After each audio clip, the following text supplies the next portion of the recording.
Iko imetolewa ashi.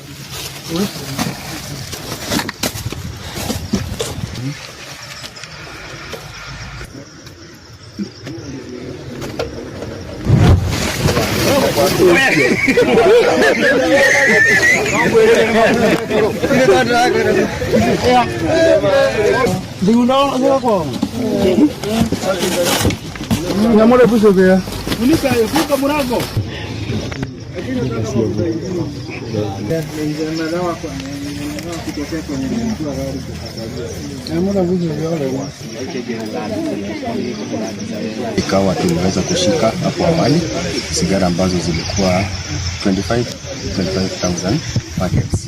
Hizi sigara they are worth over 100,000, and ni sigara ambazo zilikuwa zinatosha kwenda nchi za nje ili tukapata sentence yao, na mwishowe kwamba ikapitishwa kwamba tuweze kuja hapa kuzichoma. Ndio tumekuja kushuhudia sisi wote leo zikiwa zinaharibiwa. Onyo kali kwao, nawaambia kwamba especially katika hii sehemu yetu ya Kirinyaga Magharibi hawana nafasi hapa, wasijaribu kufanya hizo shughuli hapa, kwa sababu sisi tutawanasa. Watu wetu wako nje, wako ngangari, na tutawanasa.